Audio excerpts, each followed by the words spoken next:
The times were dark, alarming, threatening.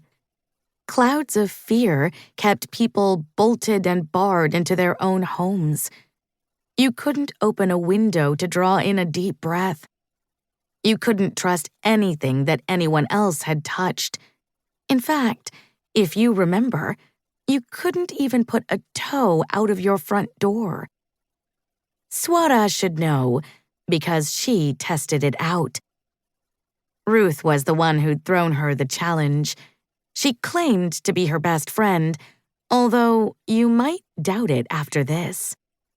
They lived in apartments opposite each other, and often they sat cross-legged on their doormats and chatted, yelling to and fro. It was Ruth who said, "Swara, you cannot put even a toe out of your door." Swara scoffed at this. "Why? What if I do?" "Try and see. It is banned. There is a high-tech app that will make your toes shrivel up and fall off." If you've been almost 9, like Swara was, you know what absolutely had to be done if such an outrageous challenge was thrown down. Swara, quite naturally, had to still her beating heart, hold her breath, kick off her slipper, and wiggle her big toe an inch out of her open door. It did not fall off and land on the doormat. It stayed firmly on her foot. "You are full of lies, Ruth." "I am not. I am the Ruth, the whole Ruth, and nothing but the—" "Fine. But my toe is fine too. It is my toe, the whole toe, and nothing but the toe." "It will not be for long. Keep watching it. Over the days, it will turn red, purple, black, and then fall right off. Just you wait." Swara retreated, scared, and began to watch the toe for signs. The times were like that, as we've mentioned.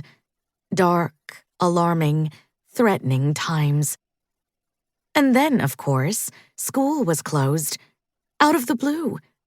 No waking up to a screaming alarm clock, or drinking milk while sleepwalking, or pulling on the uniform and buttoning it wrong, or running down to catch the yellow school bus and missing the favorite seat.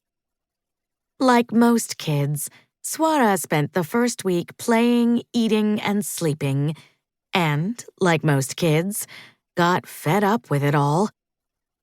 Nothing fun was on the allowed list. No playing downstairs, no eating out, no meeting friends. To add to her dismay, her toe sported a smallish reddish spot one morning, which turned her as white as a sheet. Just a saying. She held her toe in one hand and hopped over to Appa, who examined it and opined that it was a harmless insect bite and would disappear soon. "My toe? My toe will disappear?" "No, Swara. The red spot will disappear," her father said. What was high up on the rotten list was that she couldn't visit her favorite person in the world, her Pati. Not Madurai Pati, her father's mother, but Pitter Paati, her mother's mother, who lived on the outskirts of Bengaluru. In the same city and not visitable. Stupid. Very stupid. Everyone was locked down. Pitter Paati, her grandpa Tata, her uncle and aunt, whom she called Anand Mama and Mummy, and the twins, her annoying cousins. The whole city was locked into their houses. The whole world, too, from what the TV showed.